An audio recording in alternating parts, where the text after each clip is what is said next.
Hey guys, welcome back to Fright Flicks. I'm Mike, and this is Killer Theories for MTV Scream Season 2, Episode 2.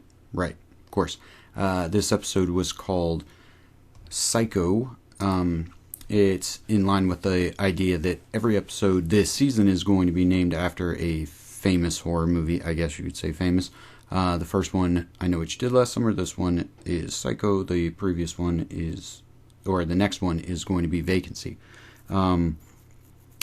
Real quick though, I'm not going to lie to you, I'm a little bit pissed off right now because I recorded this already once this morning. It is, as of right now, 7:19 in the morning, and I recorded 30 whole minutes and the microphone wasn't plugged in.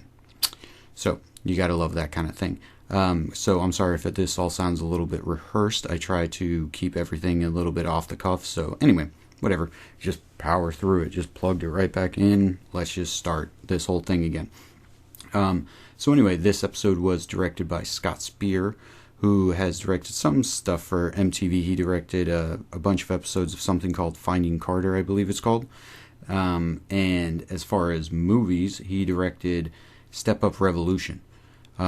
There wasn't too much Step Up. I don't think there was really any musical sequences in this. So, whatever. The episode was pretty well directed. I'm not going to say anything bad about that. I'm just... Step Up Revolution. Nice. Anyway, in this episode was written by Meridith Glynn. The cool thing about her is she was actually part of a writing team. I don't know where the other girl went. But Meridith Glynn was a story editor on Season 1.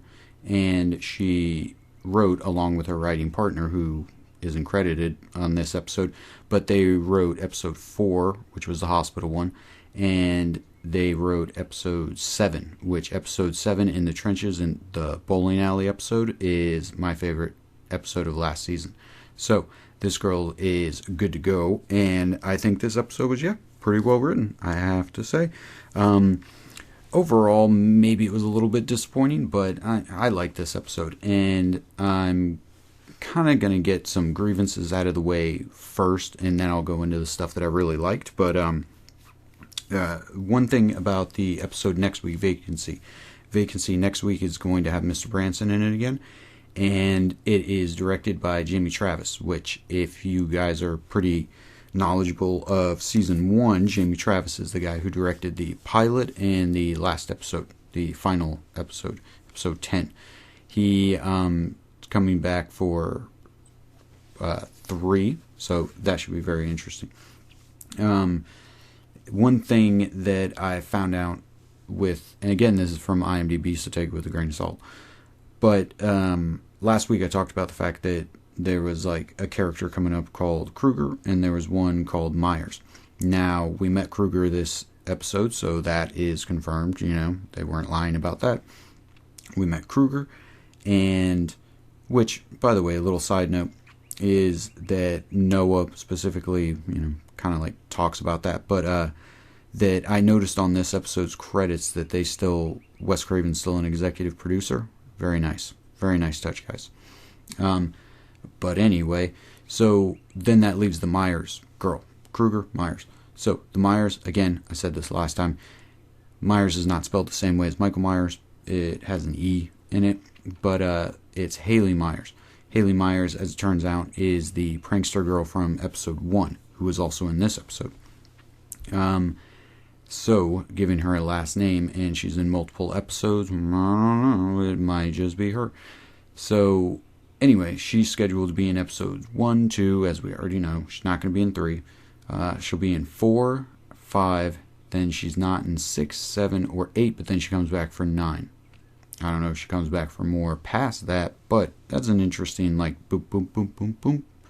So maybe she dies in 5, and flashbacks in 9. You never know. I don't know. So, which brings up an interesting point, is she has come up twice now. Well, once in 2 episodes, 2 times of seeing her, and no one's talked about the guy who got stabbed. So, anyway, so this episode, overall I like this episode. I didn't like some things, and like I said, I'm going to go into those real quick, try and get those out of the way. The things I didn't like. I expected this episode to start like really lame because it ended just so abruptly last episode, and I was like, okay, so we're going to cut back and it's going to be later, blah blah blah. And so when it started, like right off the bat, I got really excited because I was like, oh, okay, so this whole season might be a whole thing of like where every episode stops, the next one begins, and it's going to be like a more intense story like altogether. And so it comes on and it picks up right where the last one left off, and I was like, oh sweet, this is going to be great. And then it immediately goes and does what I didn't want it to do, which is like they drive away and then it's the next day.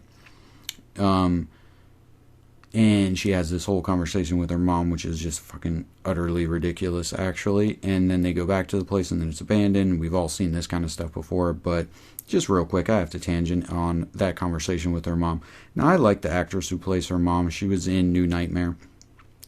So, as like, I guess she was a teenager. I don't know. She was in New Nightmare, so I got a thing that she's cool in my book.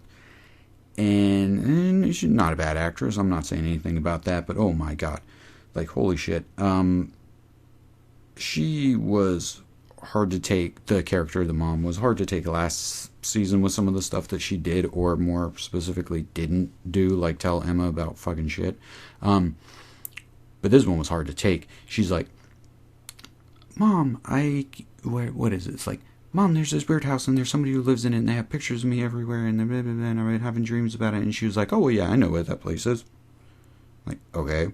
She's like, well, the fucking, like, serial killer who killed a whole bunch of people and had a daughter by me and has a brother, and I never told you any of this ever before. Well, I have some more stuff to tell you, and I just never, quote-unquote, thought it was relevant to tell you this kind of stuff. But anyway, when you were a baby, and after my boyfriend, baby daddy, Brandon James, killed a whole bunch of people, supposedly, I went and started hanging out with his older brother, and I figured, hey, why not bring my baby little girl around and, hang out in a dirty old pig farm with a family of potential serial killers and never tell you about it because I didn't think it was relevant when somebody who wears the little brother's mask comes back and starts killing people. Anyway, this stuff is all fairly ridiculous, but it does make for some pretty funny times.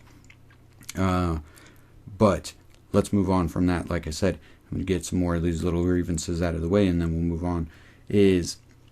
I'm just going to skip quite a few of these, and we'll just move on to the good stuff. So the good stuff is that... actually, no, I got to touch on it. Okay, so Emma. Yep. It's going to have to say this every episode. I'm just going to have to keep saying this until she gets fucking killed off or she becomes a more interesting character. And granted, they are trying to make her a little bit more interesting with the whole, like, she was, in a psych ward and blah, blah, blah. But it's not working. It really isn't, because, like, she's still playing the role of the final girl, and until something, like, devastating happens where it really starts to, like, play the game that she's not actually the final girl and she becomes, like, side character or something, she's not going to be interesting. So just stop wasting our time with her, basically. So there's quite a lot of Emma drama in this episode. Little bit of stuff with Kieran. He has this, like, trashy side family that comes to live with him and blah, blah, blah. Who cares about all that stuff? I want to see Kieran, like, develop more, but not in that direction. So, anyway, again, really like Brooke, nothing negative to say there, even though a lot of people don't. I have nothing negative to say. Which brings me to the things that I really like now. Like I mentioned before, episode 7 of the previous season is probably my favorite episode, just because it has one of the only moments in the entire... Actually, it was probably the only moment other than Will's mom at the beginning of episode 8 finding his dead body. That was pretty cool. But my favorite moment is the bowling alley when the killer jumps up at Emma and it's slow motion and everything. That's actually like a genuinely exciting moment. So this episode actually had one of those. It had two really cool parts. and I'll get to those in a little bit, but as you can figure, they both have to do with Noah and or Audrey. These two characters, they are the bread and butter of this show, and the show should be 80% them, and like then you can split up the other 20% between all these fucking other characters. You just, not only do you have a whole bunch of characters, you're bringing in ones like the dad that nobody gave a shit about in the first season, and then you're adding characters just left and right, just more characters, and then you're not killing anybody. What the fuck is going on here? Anyway, who cares? Kill everybody. Fucking stop bringing in new characters and make it Bi Curious and the Virgin. Just make it that show, and I'm fucking in, because that is some good shit right there. I mean, just a show about Noah I would watch. Audrey might be a stretch, but I'd probably watch that show. But add those two together, and this is actually like genuinely good TV. So the two parts that I really liked were, start with the smaller one first, was their Noah goes and does a podcast thing with the Freddy Krueger guy who works at the motel. Anyway, so he's talking to him. Guy gets a phone call, and you just hear like, hey. The killer's voice, like, I'm gonna rip out your intestines and strangle you with them and blah blah blah. And then it cuts outside, and it's just like Audrey on her phone, and that was so fucking cool to me. Like, I've seen all the Scream movies, I've seen all these slasher movies, all this kind of stuff. Like, we never get that much like behind the scenes action going on. That was really fucking cool. But then the best part is there is a scene where Noah's telling her about this is what he plans on doing. He's like, oh, that we found this guy online, and he says that he can he's seen the accomplice and he can point around, blah blah blah. And so Audrey's like, okay, well, I'll come with you and I'll film the whole thing. And he's like, okay. And he's like, Bi Curious and the Virgin back in action. And just being a, quote unquote fan of the first season, I was like, yeah, Bi Curious and the Virgin back again. But then she says, I guess I'm going to have to dust off the old costume. And that was fucking awesome. That was fucking awesome. Because it's doing, like, one of the things that it's all thinly veiled. Like, if you've seen anything, basically, but even Kick-Ass specifically points it out, but every Batman is about this. Most superhero movie things are about this. Is like, superheroes are a, kind of like a metaphor for serial killer. Like, the two go hand in hand. Like, remember in Kick-Ass where he's like any serial killer, it's only a matter of time when it goes from fantasy to reality. So that was just kind of cool. That felt like a very superhero thing to say, like, and that's overhyping it, but still, it was cool. But it's like Noah's reaction right on top of that, which is like, oh, I was wondering if you kept that old thing. So fucking cool. Because that's a great dynamic. Not only are they friends, not only are they both charming, but like that she's trying to get, we don't know how like much she was involved. Like, I mean, did she actually like kill anybody, like knife in someone until their life ended? Now, we don't know how much she's involved, but she's definitely involved now. And so that's just fucking fascinating. And then the idea that Noah, in true Noah form, is trying to figure out who this killer is. And does he know, does he not know? We talk a bit about that here and there. But, this is just like fucking great drama right there. And that is a really good dynamic, and they're playing it out really well. And that's what I'm saying. If this show, it's ludicrous, truthfully, that this isn't more of the show. This is what the entire show should be about. So yeah, writers, anybody listening to this, go ahead and just purge every other element from the show and just focus on those two.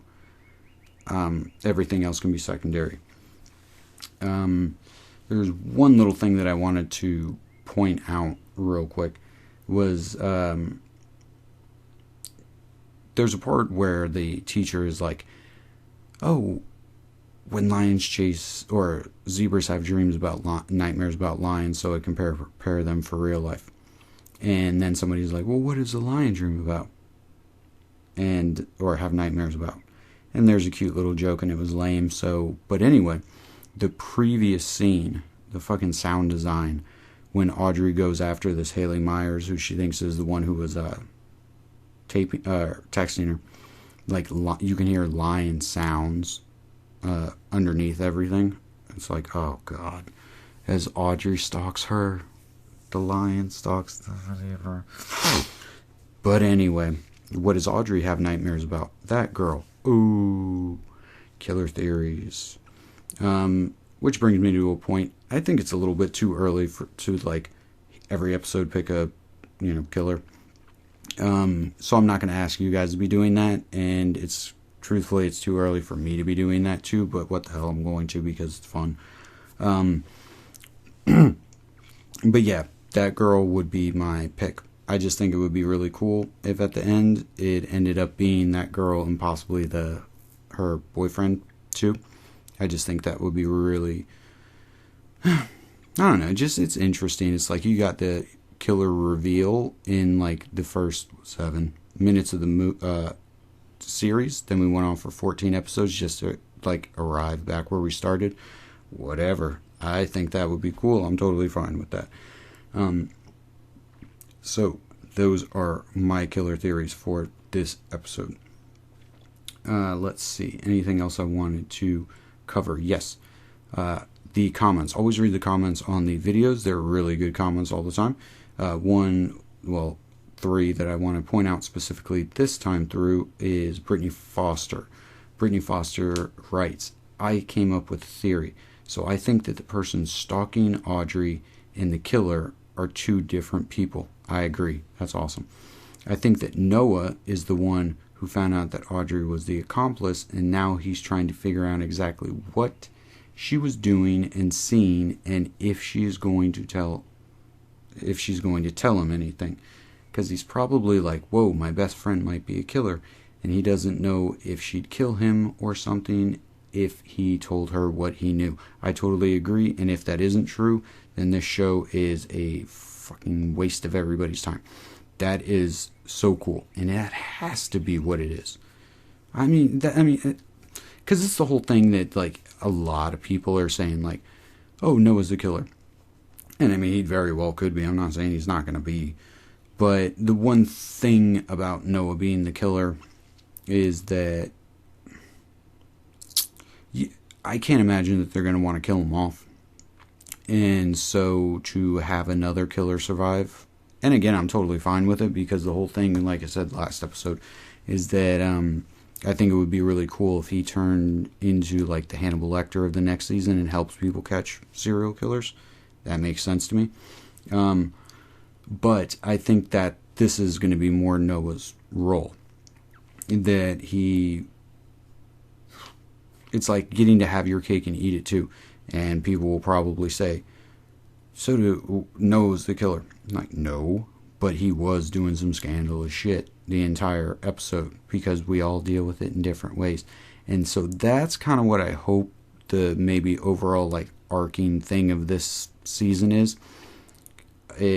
Yeah, Brooke said it, of course. Love Brooke. Anyway, so Brooke says it's like we all deal with this in our own little separate ways. And Noah's way of dealing with it is to basically start stalking Audrey. Audrey's way of dealing with it is to basically, it seems thus far, pretend that it never happened. Emma went crazy. Blah, blah, blah. And we'll figure out what everybody else's like thing is, But it's like the Lakewood 6, as they call it, minus Jake. There's only 5 now. The Lakewood 5 are more fucked up than the killer, basically, whoever the killer ends up being. Although the killer's got to be pretty crazy. I mean, I was thinking about that this episode, that not only does he have like access to a whole bunch of like crazy shit, but what was it specifically that he had that I was like, what the hell? Oh damn, what was it? It was like, what the fuck was it? Whatever. Guess it didn't stick out that much. Not that important.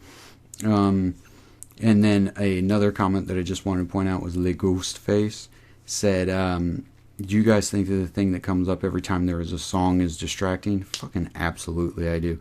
This is one of the... There are a few problems with the show being on MTV, but that's got to be one of the biggest ones. Like, I am so fucking sick of that. It's like, if it didn't already stick out every episode, now it's going to stick out even more.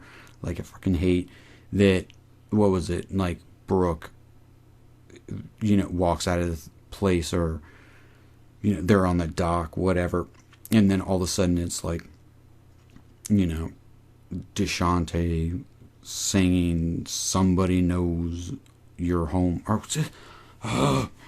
fucking stupid shit. Anyway, and so, none of that works for me. Somebody else I wanted to point out is Lindsay. Lindsay, you know who you are. I'm not going to murder your last name because, as you very well know, following us around as long as you have, that I'm terrible with names.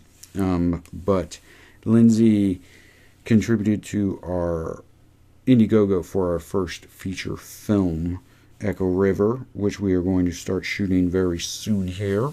Just finished final draft of the script. She contributed, so I just want to say a very special thank you for that. Everybody else, it is in the description. If you want to contribute a little bit to that, it would be very much appreciated.